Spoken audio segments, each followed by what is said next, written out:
Well, an update on the two calves that were laying down here that were sick when we lost the last calf. This guy on the far side there, he stood up yesterday, finally. He's been trying for days to get up. Finally got up yesterday afternoon. And he's drinking his own water now and eating like a horse.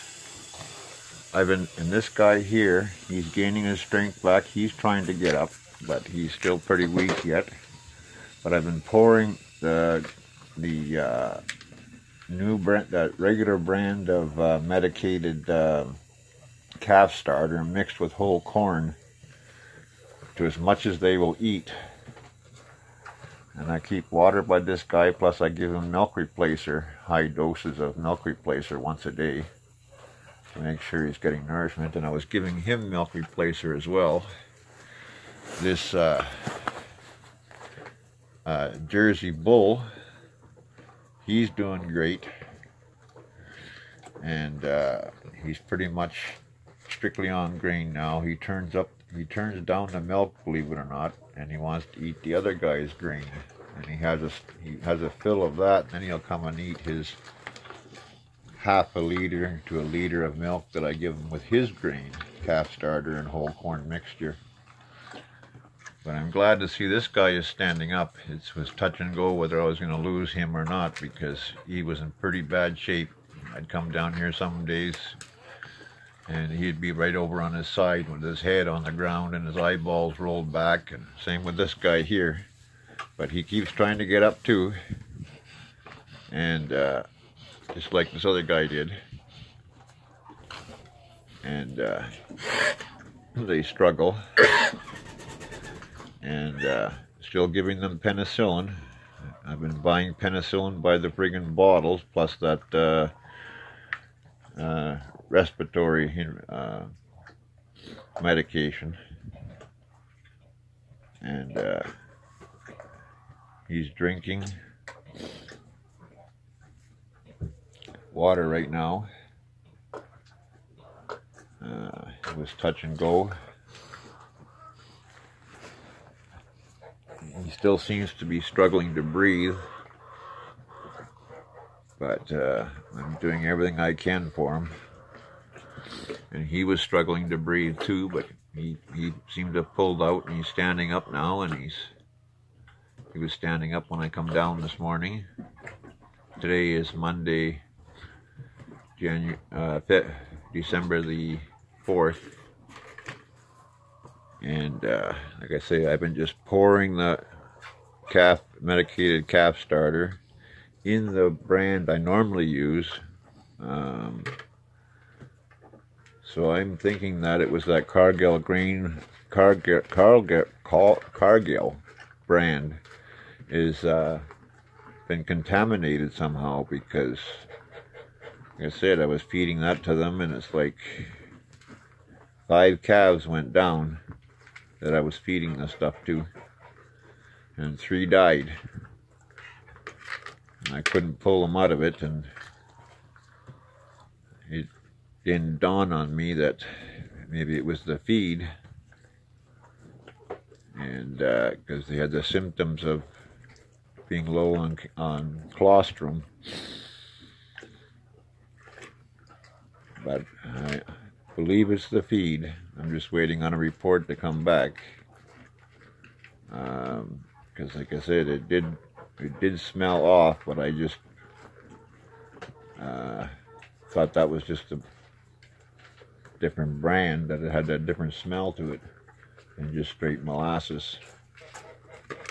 Like, it didn't stink, but it had a really strong odor, like fermentation, which really didn't alarm me, because cows eat fermented stuff, fermented silage, all kinds of stuff. And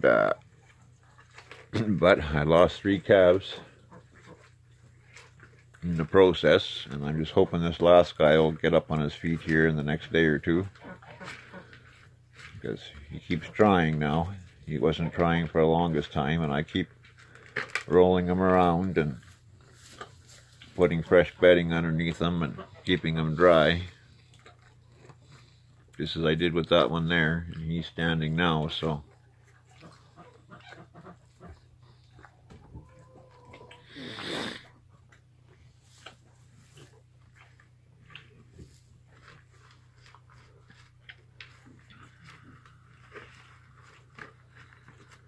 You got food in your own dish over there, my friend. Yeah, you got food in your dish over there. Yeah. You got food over there. But they always want each other's. They think the other one's got something better. This guy here, he was trying to eat his food there too, for he was eating his food there for a while, and now he's gone to his. I didn't know what his had milk in it. I believe this coughing is just from him trying to wolf the feed back so fast, because he doesn't seem to cough only when he's wolfing his grain back.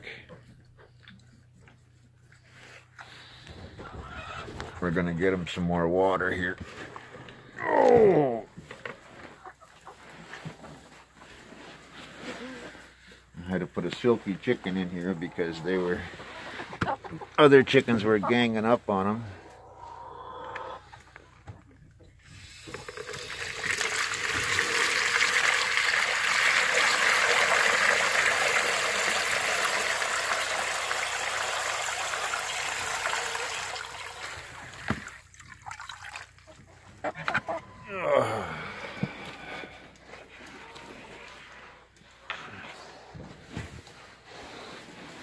Yes, he's trying to get to the water here, so I guess he's still thirsty.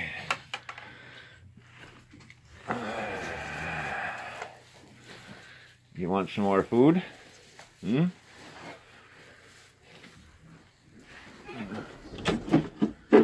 He cleaned his food out, so...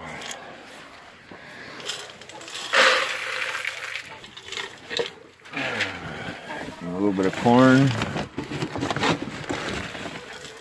A little bit more of this.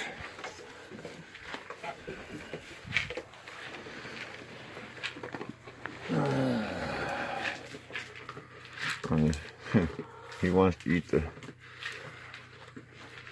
seems to like the calf starter better than this milk with calf starter in it and whole corn.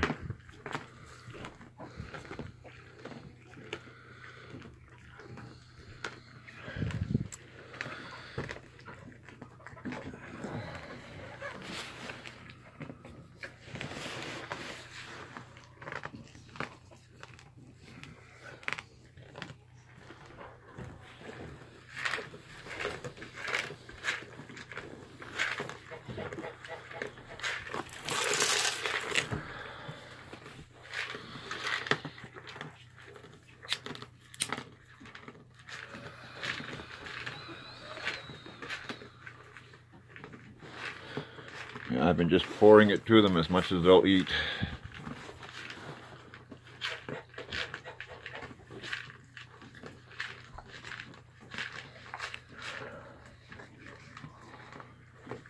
And he's standing up now, so I don't know if any of the injections are helping or if it's the better feed that.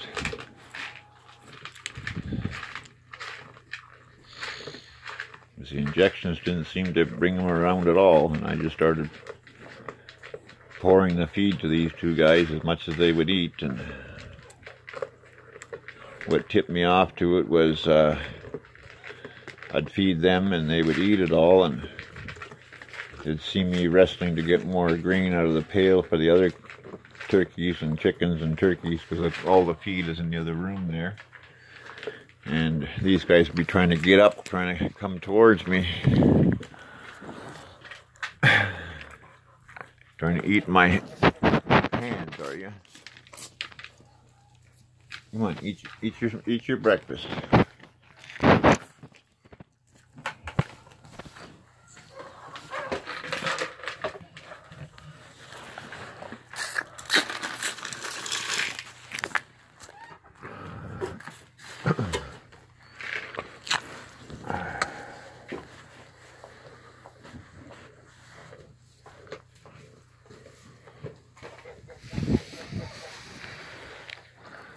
Listen, Sherlock.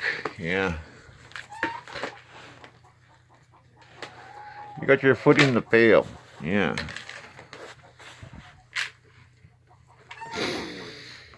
I'm always leery to give them too much grain for them bloating, but they've been fine. And you still got feed in your bucket over there you haven't eaten. Yeah.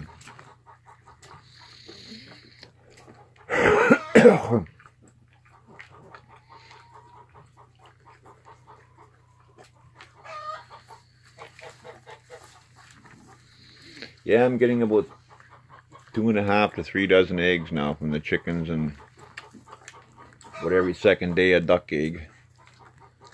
I guess that goose is a male because he's vicious, that one goose.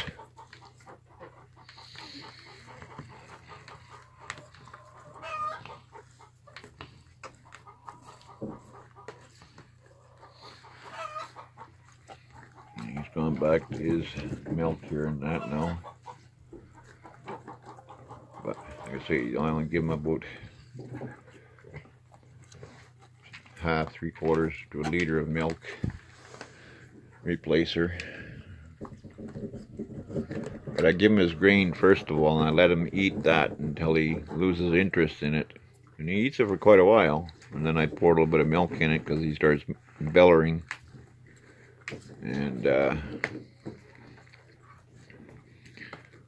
probably by the end of this week I'll take him off the milk completely, because he's coming up on 50 days, and that's usually when I take him off the milk completely. 50 to 60 days.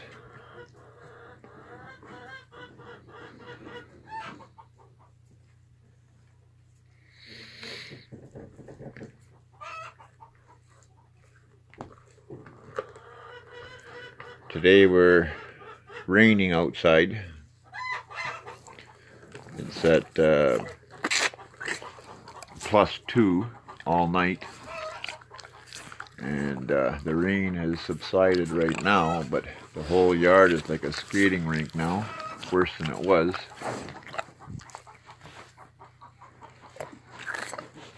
And by Wednesday we're supposed to plummet during the day down to -15 and -29 overnight, for as far as I can see on the Weather Channel. It's going to be cold like that from here on out. But you know, the old saying goes, we're up here, if November comes in with a vengeance, April will be a lamb. And if November is a lamb, April will be a vengeance. And that's been holding true for years up here. And November has been brutal, brutally cold. There's snow tonight up to 10 centimeters in the forecast. And then by tomorrow it's supposed to still saying up to 10 centimeters. But it's going to drop down to -15, so I don't know about that 10 centimeters for tomorrow. Maybe tonight, because it's supposed to be rather mild tonight with about a -2 or 3. But then plummeting down to -15 in the day tomorrow, and -29 overnight Tuesday night, and -16 I think it was for Wednesday, and -32 for Wednesday night, and so on and so forth for the next 2 weeks that I can look up on the weather forecast here for northwestern Ontario, Canada. And to be honest, I'm not feeling all the best myself. My back has been causing me severe pain, and which starts my guts flip-flopping like crazy, and I take 300 milligrams of morphine a day, plus topping it off with Percocets, and it's just My legs hurt so bad, every joint in my body hurts, and it's the arthritis in breaking my back, and it just goes down my legs and arms, and my fingers are tingly feeling and little feeling, and I'm in rough shape myself, and I have to force myself to do what I got to do here, and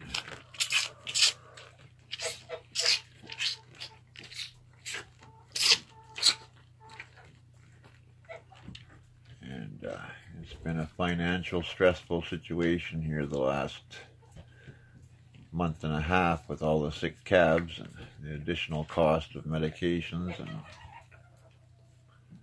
which I really don't think has done any good, but I do everything I can to try and save them, and sometimes you just can't, no matter what you do.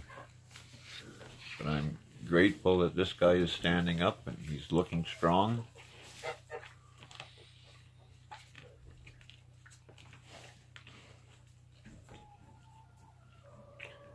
I wouldn't be in this financial situation if it wasn't for my ex-wife. I had lots of money in the bank. I had lots of assets. I'm 55 years old here now, and I'll be 56 actually in January. But she basically, I caught her cheating. Yes, Diane Nibola. She would never take on never take my name on, and I was doing a volunteer job for Scott out at Thousand Lake Resort in Uppsala, and I caught her and him going at it. She's a cheater. She's a thief. She stole all my tools and supplies that I had for overhead doors and stuff for building my shop, and my equipment she sold and stole, and then she flooded the mobile home, and she got a court order to put the insurance check into trust with her lawyer, and the judge basically gave her that check, left me with all the debt, plus all my injury lawsuit money,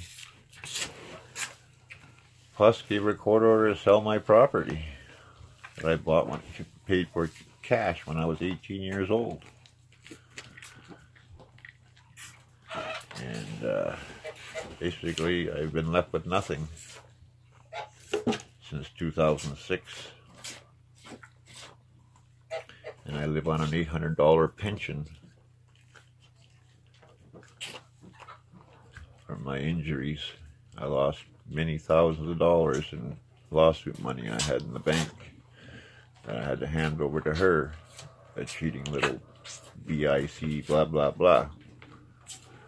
So, if you ever hear of a Diane Nibola, she is a cheating, lying gold digger. She never loved me. She only asked to marry me because she knew I had these lawsuits open at the time. She was always very cold to me all the time, everything, so. Her sisters and mother always came first. I was last. So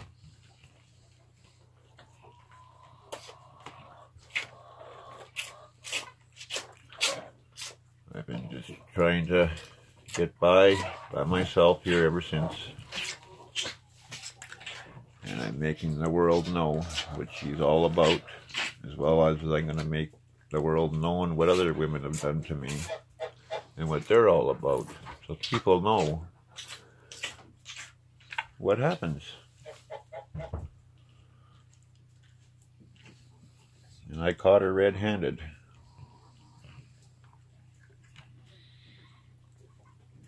Okay, guys, again, The PayPal link is in the bottom of the description if you'd like to help feed and house and get more animals to help feed the homeless and the families in need. It would be very much appreciated, as these animals take a lot of care and feed and bedding, and especially in the winter months. Summertime they're out on pasture. They still take feed and medications and milk replacer as each one comes in, plus the cost of the calf, anywhere from $25 to $125 a piece. Sometimes I get a few free given to me.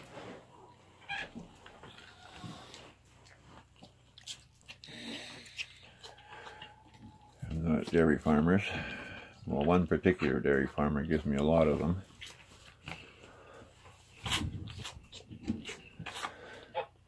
He's called me a couple of times while he's been sick here to see if they've been getting any better, and I've been turning them down because until I got this under control to what was going on, I didn't want to spread it to more calves if it was contagious. And it doesn't seem to be contagious because I had that other one calf in here, as you've seen in other videos. It had the shits there, and I gave him some medicine, and he cleared up really well, and he stayed in here with these guys for, oh God, a good 2 weeks, and now he's outside, you know, doing well. And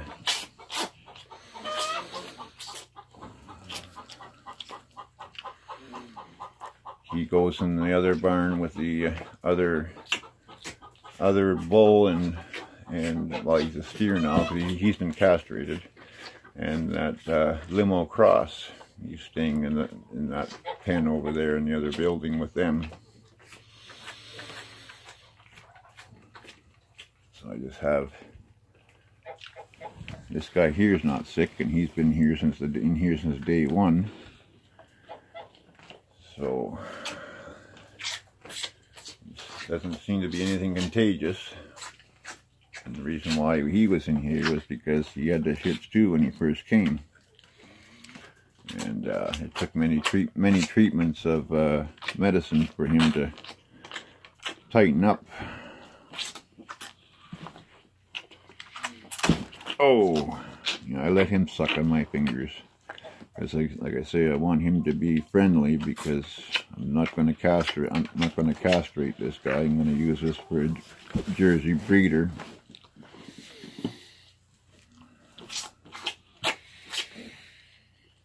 And I've been told that Jersey bulls are a hospital trip. They're dangerous as hell. But I've never had a Jersey bull, so I'm going to find out. If he puts me in the hospital or whatever, so be it. It's something I'm going to find out for myself. I've had other kind of bulls, and yeah, they've kicked me around. But hey, it's all part of the game.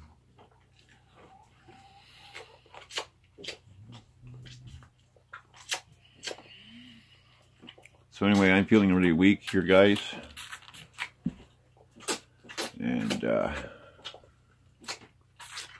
I'm sure it's just the weather and my arthritis acting up like crazy. My legs are really weak feeling, and it's like I can't get comfortable no matter what I do.